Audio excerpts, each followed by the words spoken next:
Monday, it's kind of quiet.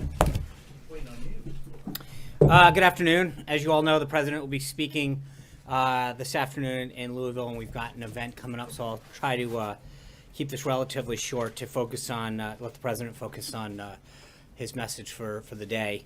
In regard to the news of the day, this morning, after receiving his daily intelligence briefing, the president met with Bill Gates, the co-chair and trustee of the Bill and Melinda Gates Foundation. The president and Mr. Gates talked about their shared commitment to finding and stopping disease outbreaks around the world.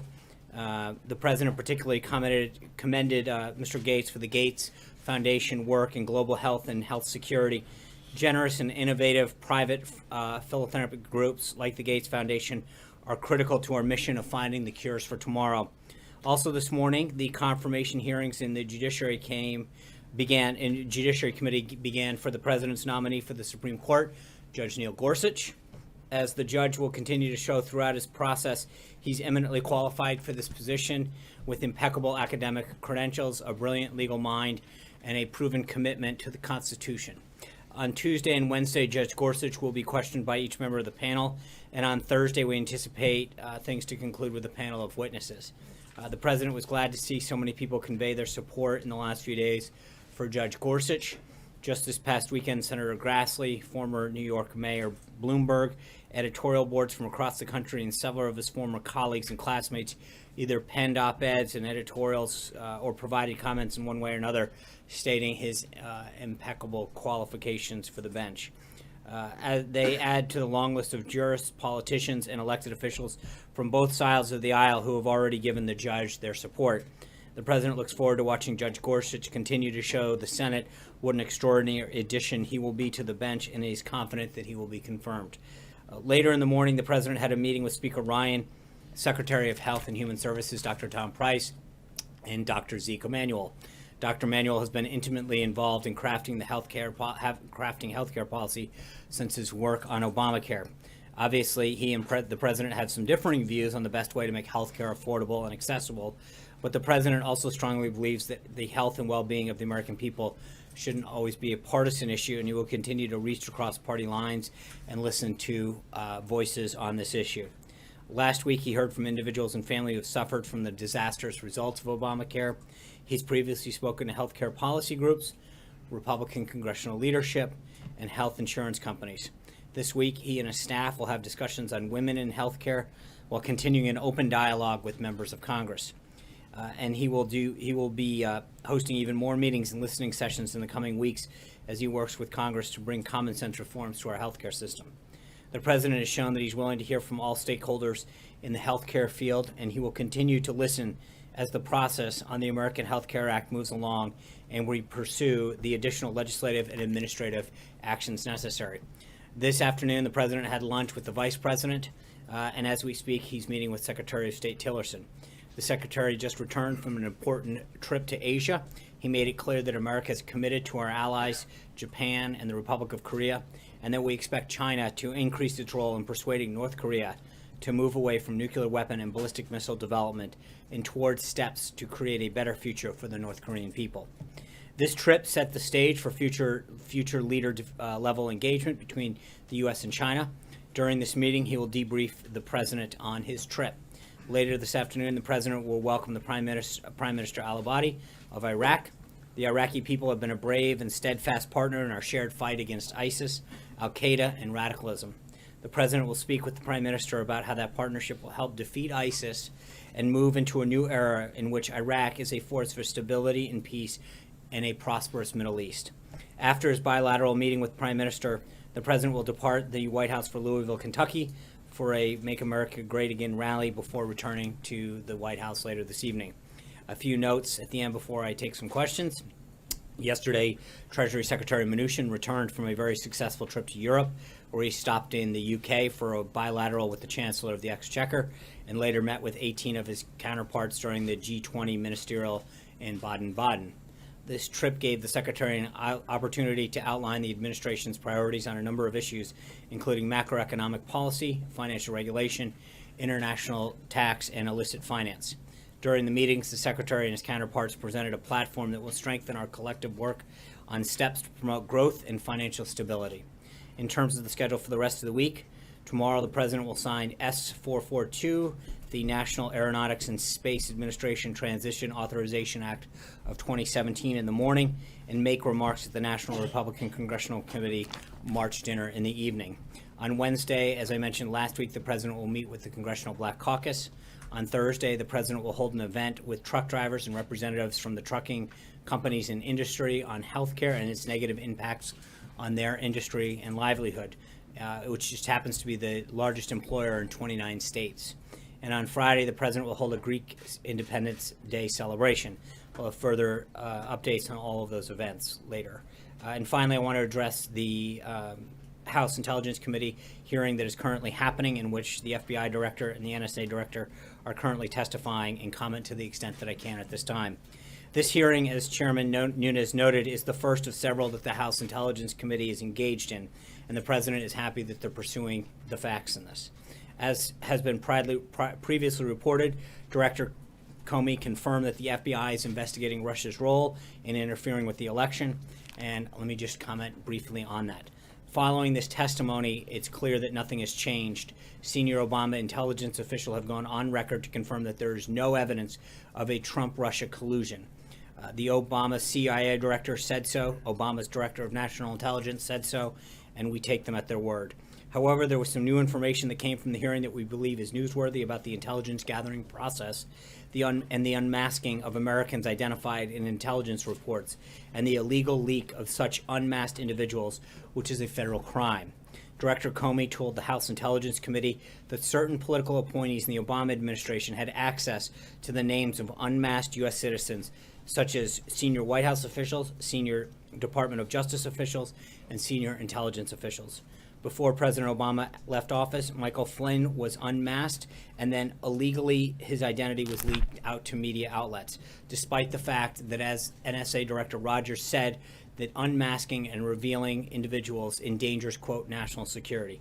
Not only was General Flynn's identity made available, Director Comey refused to answer the question on whether or not he had actually briefed President Obama on his phone calls and activities. Director Comey called these types of disclosures of classified information a threat to national security, and said he will investigate and pursue these matters to the full extent of law. He also said that the leaking of classified information had become, quote, unusually active in the time frame in question. It's also important to note that both Directors Comey and Rogers told the committee that they have no evidence that votes were changed in the swing states the president had won. I think that pretty much, until we get the ending of this hearing, I don't know that I want to comment too much further. And with that, I'm glad to take a few questions. Jonathan. Sean, does the president still have complete confidence in FBI Director Comey? There's no reason to believe he doesn't at this time. John. He said, wait, no, he said that there is no information to support the allegations that the president made against President Obama at this time. So is the president prepared to withdraw that accusation and apologize to the president? No, we started a hearing. It's still ongoing. And then, as Chairman Nunes mentioned, this is one in a series of hearings that will be happening. I think there's, as I noted last week, there's also a lot of interesting news coming out of that in terms of the activities that have gone on to reveal the information on American citizens that have been part of this, particularly General Flynn. There's a lot of things that aren't being covered in this hearing that I think are interesting. That since it's ongoing, I'll leave that for now. But I think there's a lot of areas that still need to be covered. There's a lot of information that still needs to be discussed. The director also said he's investigating the links and the possibility of coordination between the Trump campaign and the Russians. Given that the president just this morning said that the Democrats made up the Russia story, why would the FBI director be investigating a story if it's simply... I don't think that's what he said, but again, look at what... No, he did. He said that he's investigating the nature of any links between individuals associated with the Trump campaign and the Russian government, and whether or not there was any coordination. Correct. But again, investigating it and having proof of it are two different things. You look at the acting Obama CIA director said that there's smoke, but there's no fire. Senator Tom Cotton, not that I'm seen and not that I'm aware of. You look at Director Clapper, not to my knowledge. Senator Chris Coons, Democrat from Delaware, I have no evidence of collusion. I mean, there's a point at which you continue to search for something that everybody who's been briefed hasn't seen or found. I think it's fine to look into it, but at the end of the day, they're going to come to the same conclusion that everybody else has had. So you can continue to look for something, but continuing to look for something that doesn't exist doesn't matter. There is a discussion, I heard some names floated around before, that were hangers-on on the campaign. And I think at some point, people that, got thrown around at the beginning of this hearing, some of those names, the greatest amount of interaction that they've had is had cease and desist letters sent to them. So Like the Roger Stones and the Carter no, Pages. yeah, are you- exactly. The Carter Pages, yes. But I mean, those people, the greatest amount of interaction that they had with the campaign was the campaign apparently sending them a series of cease and desist letters. So again, I think that when you read a lot of this activity about associates, there is a fine line between people who want to be part of something that they never had an official role in, and people who actually played a role in either the campaign or the transition. Julie. I just have two quick questions on the hearing today. Does the president, now that we know that there is an ongoing investigation by the FBI, does the president stand by his comments that he's not aware of any contacts that his campaign associates had with Russia during the election? Yes. Okay, and then the second one is, has anyone from the White House? Well, can I just amend the first? Sure. Obviously, just to be clear, I know that I'm trying to think through this for a second because obviously General Flynn. Right. But again, During the campaign, right, before the election. and I'm not aware of any at this time. But even General Flynn was a volunteer of the campaign. And then obviously there's been this discussion of Paul Manafort, who played a very limited role for a very limited amount of time. But beyond. But are you Hey, Jonathan, hold on. Can you stop interrupting other people's questions? Okay, Jonathan, somebody's asking a question. It's not your press briefing. Julie's asking a question. Please calm down. Just to Julie. follow up on that, are you saying then that the president is aware of contacts that Manafort? No, had during nothing the- that hasn't been previously discussed. I just don't want to make it look like we're not aware of the stuff that's been. Understood. And then the second thing is, anyone from the White House up to the president been interviewed by the FBI as part of this investigation? Not that I'm aware of. Mara. You said that, you made a point of saying that Comey refused to say whether he had briefed Obama about the investigation, and also the president on his official account tweeted the same thing today. Comey made a point today of saying, please do not draw any conclusions from my ability to confirm or deny anything, but you are drawing a conclusion Well, from that. So I what think is we're the conclusion you're pointing it drawing? out. I mean, we're making a point that it is not known, and I think there's further. I mean, to everyone who was looking for a conclusion today, I think there's a lot more that needs to be discussed and looked at before we can jump to a conclusion about. Hold on, but I think the point is that in the same token, you've got individuals that want an answer, and at the same time, there's clearly a lot of information that still hasn't come out or been discussed. So you're looking forward to this investigation? I think that there is a lot more to come. Is the answer that I. The reason that I'm asking this question is you said that they are going to come to the same conclusion of everybody else. My point is that. So you already know what the No. conclusion is. What I'm getting at is that there is this media narrative that continues to talk about collusion that exists, and yet every person that's been briefed, Nunes, Tom Cotton, Chris Coons, Democrat of Delaware, Clapper, the Obama appointee, have all said that nothing that they've seen makes them believe that there was any collusion. And I think there's a difference between talking about an investigation into the 2016 election, which we all know, and any evidence of collusion. There is no evidence, according to the people that have been briefed, of any collusion or activity that leads them to believe that exists. I think that is an important point that gets overlooked over and over and over again. You said it's fine to look into it, but they are going to come to the same conclusion of everybody else, that this collusion doesn't exist. So you already know. No, I don't. When the What I'm investigation's finished, no, that's it. no, that's not what I'm saying. What I'm saying is that every single person, because what the director said today is that there's an ongoing investigation. My point is to say that everybody who's been briefed on that investigation, there's an assumption that because of an investigation, it must mean that it's about something. My point to you is that there's an assumption on behalf of most people in the media about what that investigation must mean. And my point to you is that despite the narrative that gets played over and over again with respect to what the investigation might mean in terms of collusion, every person, Republican and Democrat, that's been briefed on it has come to the same conclusion that there is no collusion and that that's over. So while we can talk about an investigation big picture holistically, the idea that so many people are trying to jump to a conclusion seems very, very misguided. Zeke. Two quick ones. First, based off the Tillerson briefing with the president, Will you expect the invitation to President Xi for that summit that's been reported on for next month to be, was that extended on that trip? Do you expect that to be taking place early April 5th, 6th, 7th? I'll try to have more of a readout afterwards. I know that they're going to talk extensively about what he accomplished in both, Japan, South Korea, and obviously in Beijing. But I'm going to let the Secretary of State debrief the president before I get ahead of deciding what was discussed in Beijing. Back to the previous topic, I was hoping you could square the circle a little bit. You said in the case of the president's tweets that there's an ongoing investigation, that more things will come out that may justify that. But in the case of the collusion charge, you listed all the people who said there's been no investigation there.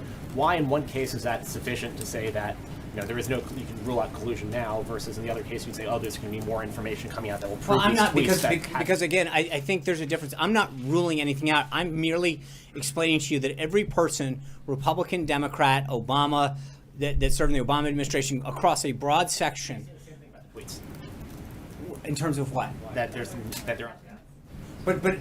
But I think that there's on the investigation itself, we know from the people who have been briefed.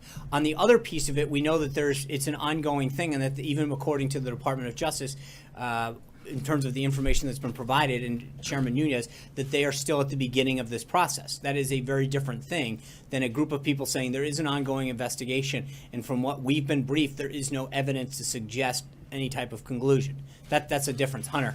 Thanks, Sean. On a slightly different topic, in his first 8 weeks in office, President Trump has made at least 10 trips to the golf course. He regularly used to criticize President Obama for spending time on the course. How is his golf game any different?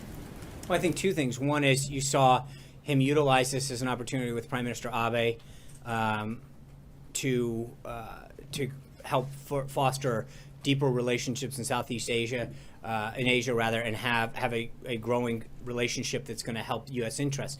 How you use the game of golf is something that he's talked about. Secondly, we went to he had a mini cabinet meeting the other day or 2 weekends ago down at his club in Virginia. And I remember so many people jumping to the conclusion that he's going down and playing golf. Just because you go somewhere doesn't necessarily mean that you did it. So on a couple occasions, he's actually conducted meetings there. He's actually had phone calls.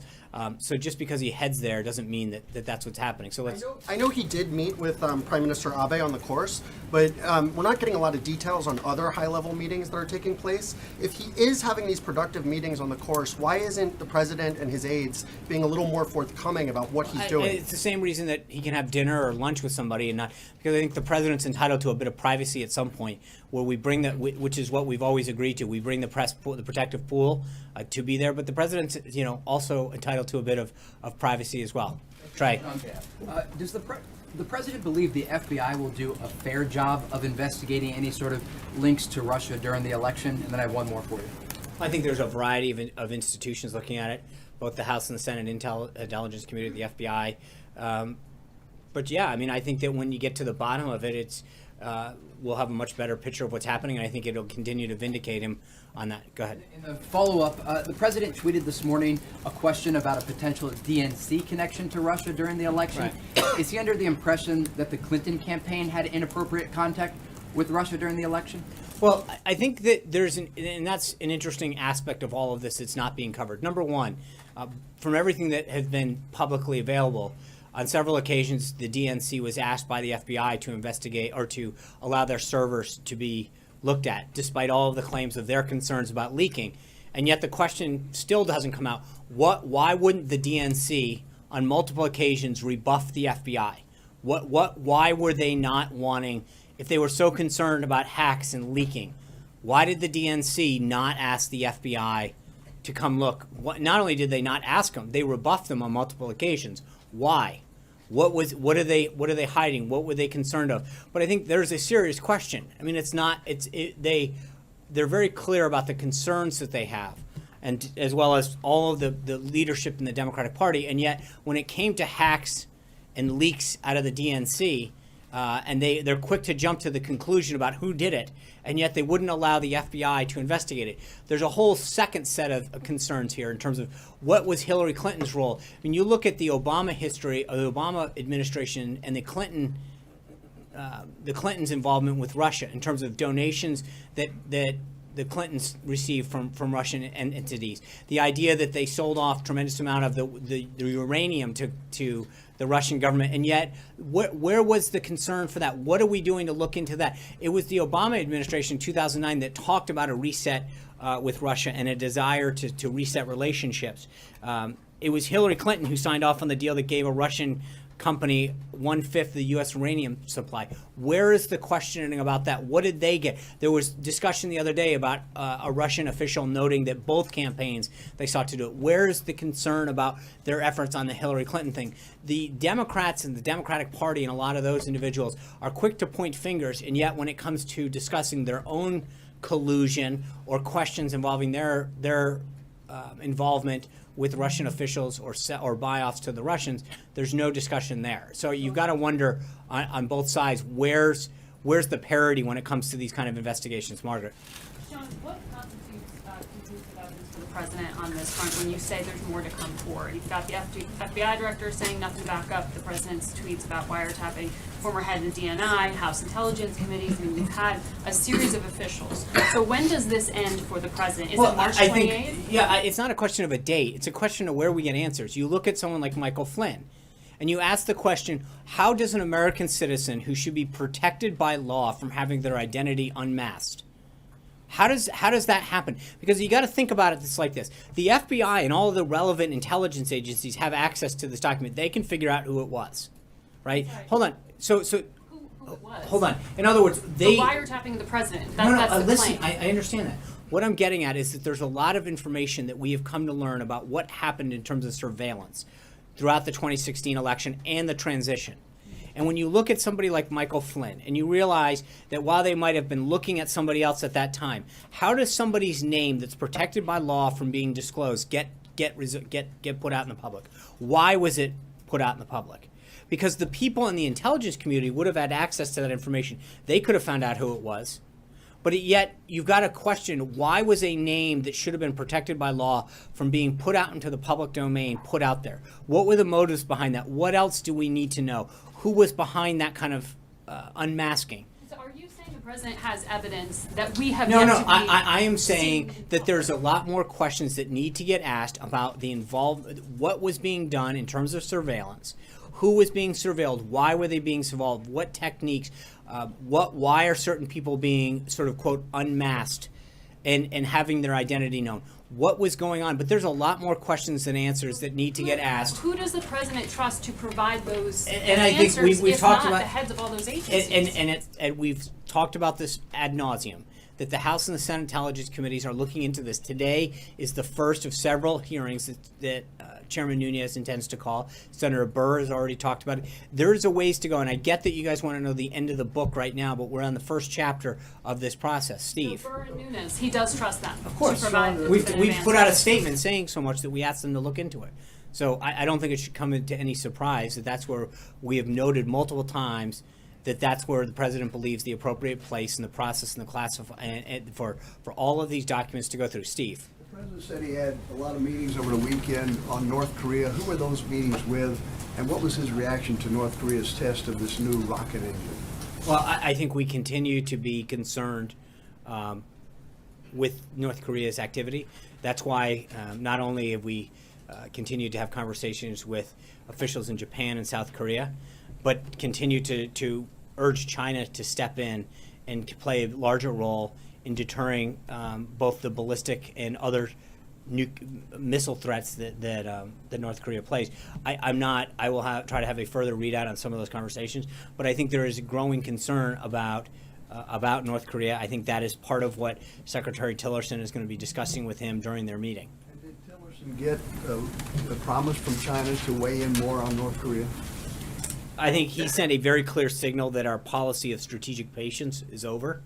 The President and the Secretary of State have an expectation that China employ multiple points of pressure on North Korea. We know that we don't agree 100% of the time with China, but as the State Department noted yesterday, both President Xi and Secretary Tillerson agreed that there are opportunities for greater cooperation between China and the United States, and acknowledged that there are and will be in the future differences between the two countries. But I think that Secretary Tillerson's trip continued to or help set us down that path. And I think that the follow-on meetings that the leaders intend to have will be helpful in that vein. Shannon. Given the talk last week about the budget, the priorities for the American tax dollars, the need to cut programs like, or make cuts to programs like Wheels on the Ark, is the president going to consider curbing some of his trips to Mar-a-Lago, which the GAO estimates could cost $3 million for a trip for the president to Palm Beach? Is he planning to cut those back at all, given his feelings about the priorities for the Americans' tax dollars? I think that is a vast reach to suggest. I mean, the presidents always travel, and I think the president, wherever he goes, he carries the apparatus of the White House with us. That is just something that happens. The president will continue to go and travel around the country and have meetings to solve the nation's problems. And again, I think just because I know you took a little bit of a shot there, I think even the Washington Post, which is no friend to conservatives, even they sided with us that these false sort of narratives on Meals on Wheels. It's not a federal program. 3% of their total budget comes from a block grant that's passed through there. It's a state-run program. They had apparently a phenomenal weekend this week. I get that that's a cute program to point at, but it is false and misleading to us to try to make that narrative stick.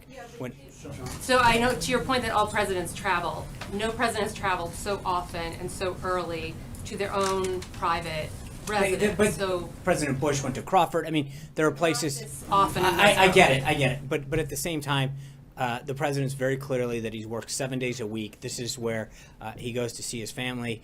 He brings people down there. This is part of being president. John. Thank you, Sean. Turning back to the meeting with Chancellor Merkel on Friday, did the President and the Chancellor discuss the economic crisis in Greece at all?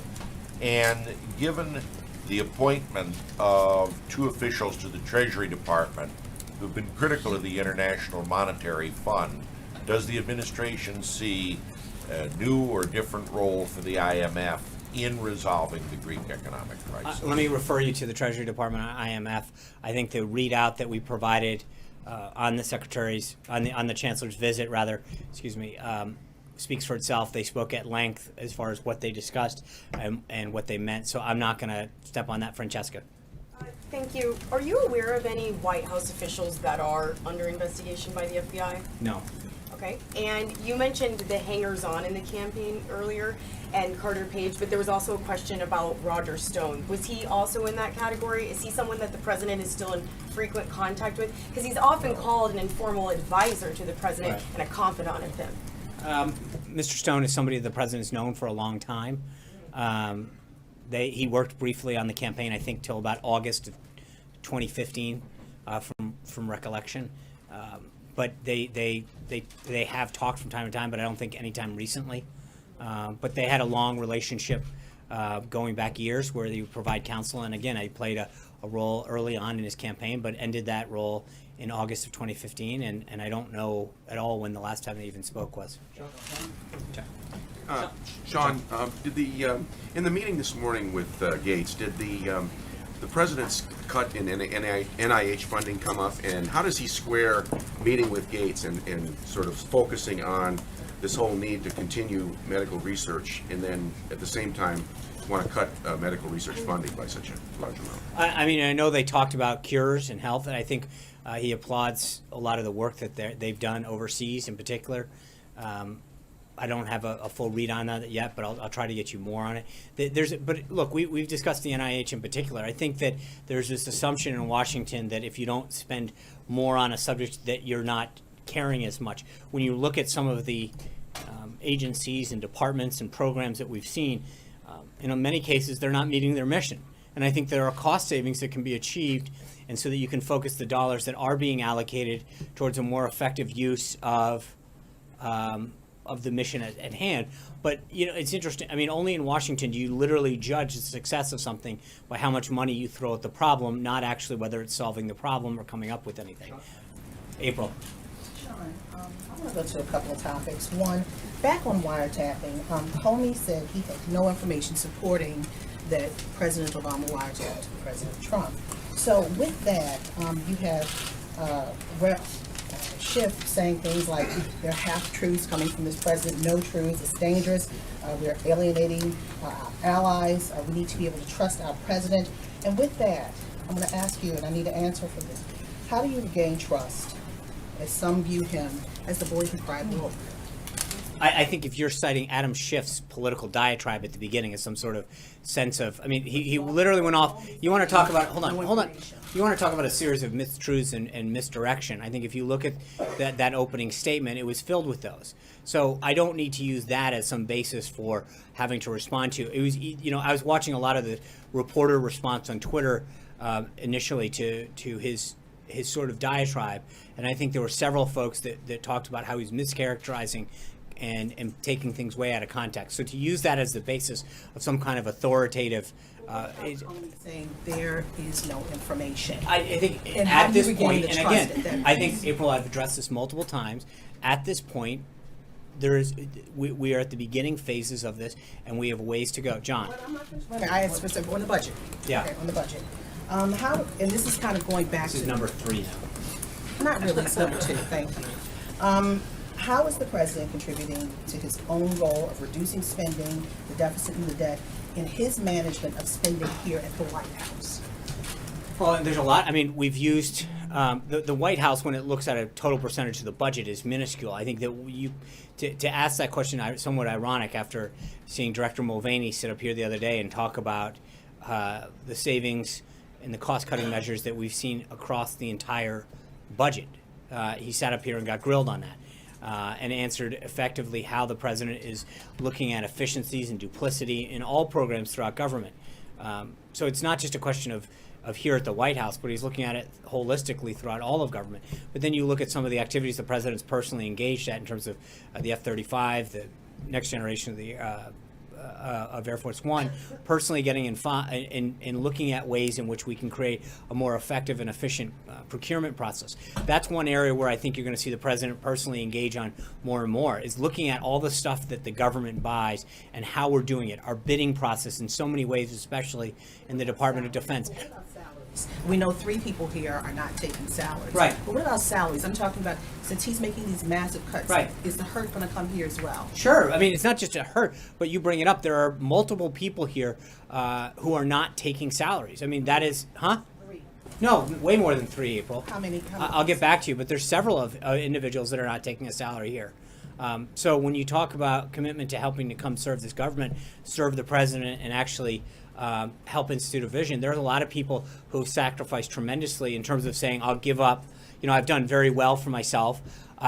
This country's benefited me. This is an opportunity for me to give back. That there are people well through this organization who have done that. John. The president met with Dr. Emanuel, you pointed out a short time ago. He's probably one of the fiercest critics of what the president is trying to do. If anybody out there, he's made it quite clear that he believes that this will take us back to worse than we were before the Affordable Care Act came in. What did the president hope to gain by meeting with Dr. Emanuel? Well, he's an architect of Obamacare. I think that despite our political and policy differences, he wants to hear ideas not just of him, but a lot of people. And we've brought in people on both sides of the aisle, from both houses, from industry. The idea is to try to make this the best possible.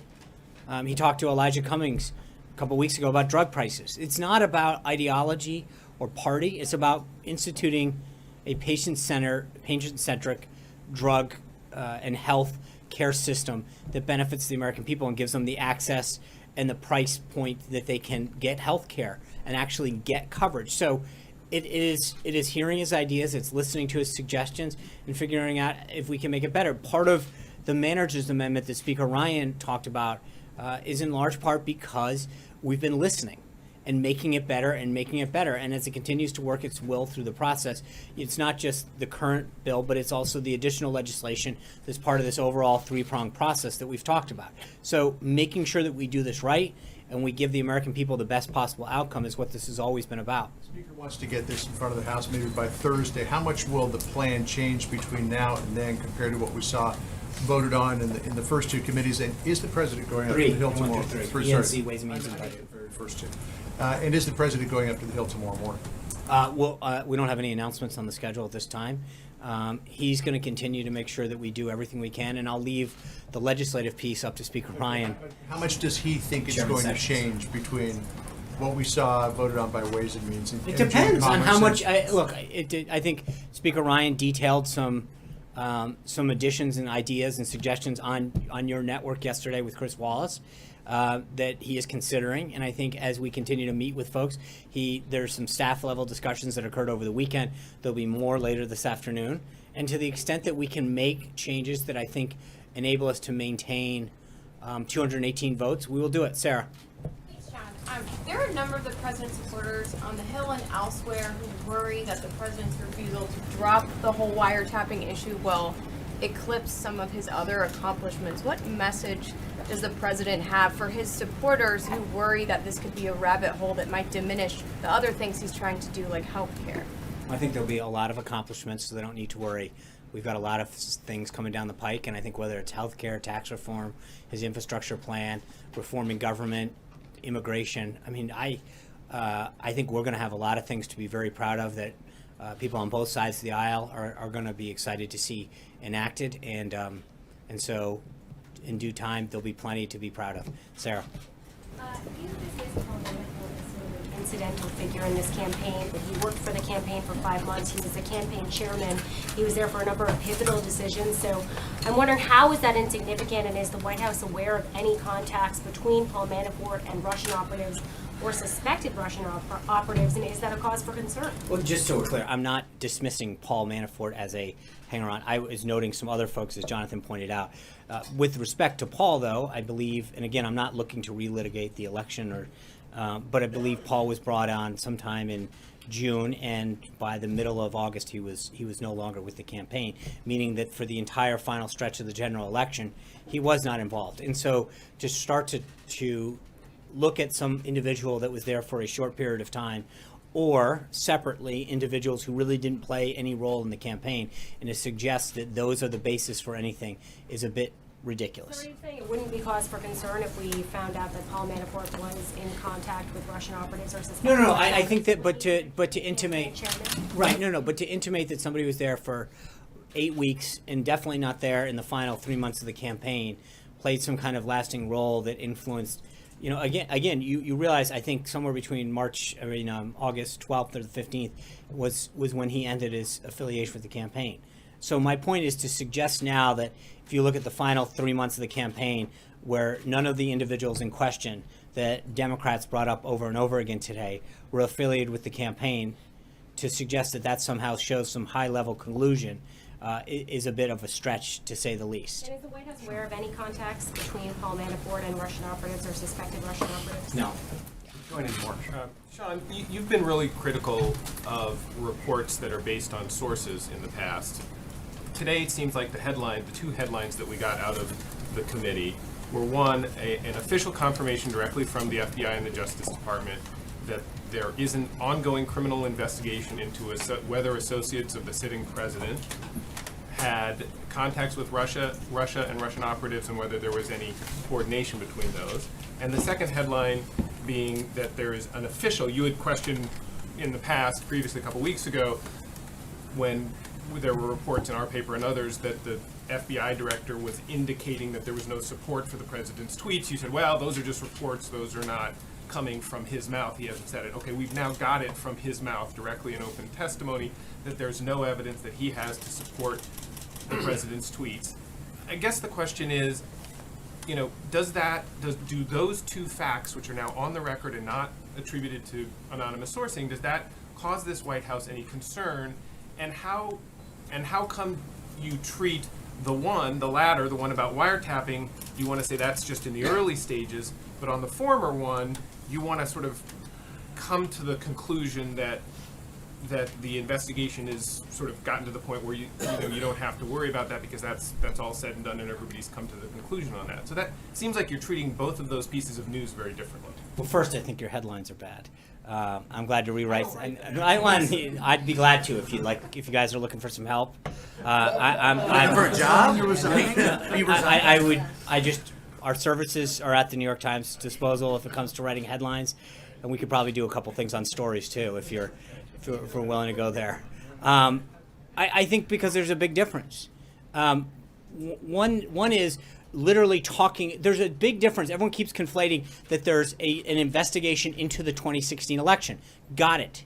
No disagreement there, right? But I think that there's a question about collusion between anybody. And my point has been to say over and over again, to the dismay of every one of you guys, is that when the people who have been briefed by the FBI about collusion between individuals, the answer continues to be no.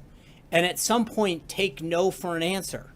When these people, both sides of the aisle, Obama appointees, elected Democrats, elected Republicans, say no evidence suggested, at some point, it's not just about me, it's about you. Take no for an answer and realize that the people, while you can have an investigation, it doesn't necessarily mean that you have to jump to the conclusion that, aha, it must be about the collusion between those two things. They've talked about this for a long time. The 17 intelligence agencies have talked about an ongoing investigation into Russia's involvement in the election. That's vastly different than jumping to the conclusion and saying that there must be somehow, therefore, a collusion between individuals on one side. They don't talk about all of the Hillary Clinton collusion that may or may not have occurred, and that was a subject that came up with a Russian official, and yet that has not gotten pursued once. There were 0 minutes paid on the evening news the other night when that Russian official said that they attempted to reach out to both campaigns.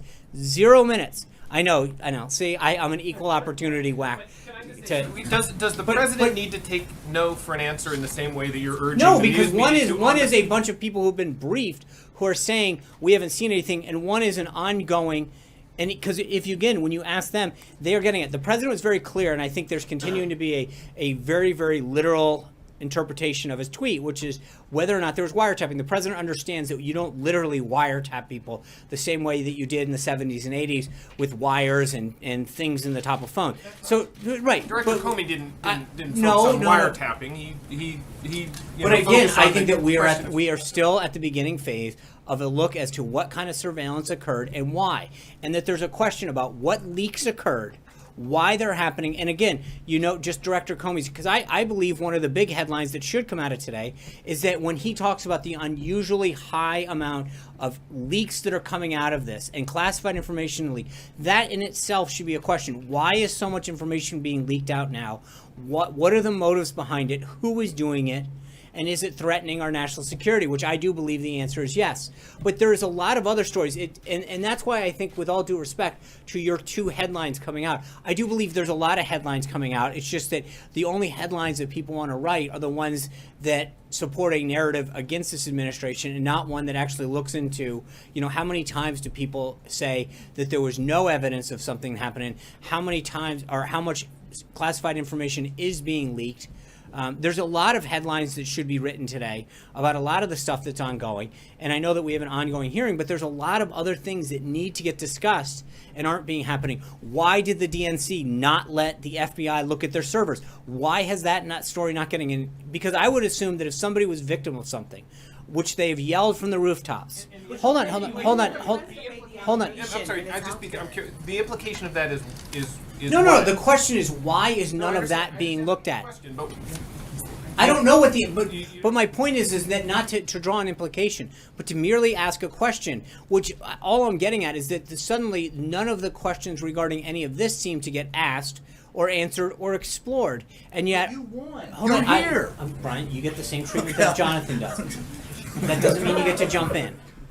So the answer that I'm getting at is why are none of those questions being asked?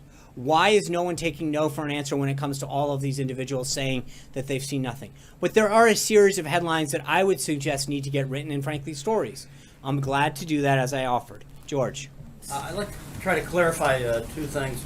In the future, when you from that podium read from news articles or cite news articles, can we assume that you're vouching for the accuracy of those articles?